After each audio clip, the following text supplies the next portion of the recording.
வங்கதேசத்தில் உள்ள சிறுபான்மையினரின் நிலை குறித்து தொடர்ச்சியாக கண்காணித்து வருவதாக வெளியுறவுத்துறை அமைச்சர் ஜெய்சங்கர் தெரிவித்திருக்கிறார்.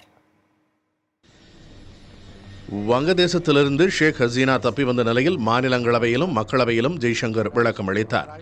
வங்கதேசத்தில் சட்டம் ஒழுங்கு சீராகும் வரை அங்குள்ள சூழலை இந்தியா உன்னிப்பாக கவனித்து வரும் என்றும் அவர் கூறினார்.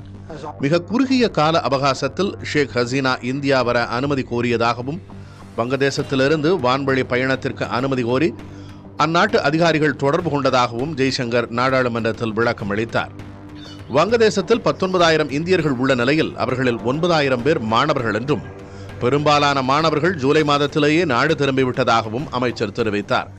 வங்கதேசத்தில் சிறுபான்மையினரின் நிலை குறித்து உன்னிப்பாக கவனித்து வருவதாகவும் அவர் கூறினார். We are also monitoring the situation with regard to the status of minorities. There are reports of initiatives by various groups and organizations to ensure their protection and well-being.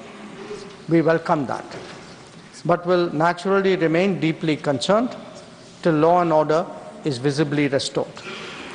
Our border guarding forces have also been instructed to be exceptionally alert in view of this complex situation. கடந்த 24 மணி நேரத்தில் டாக்காவில் உள்ள அதிகாரிகளுடன் தொடர்ந்து பேசிக் கொண்டிருப்பதாக ஜெய்சங்கர் தெரிவித்தார். இதற்கிடையே India வந்துள்ள ஷேக் ஹசீனா இன்னும் சில நாட்கள் இங்கேயே இருப்பார் என்று தெரிகிறது.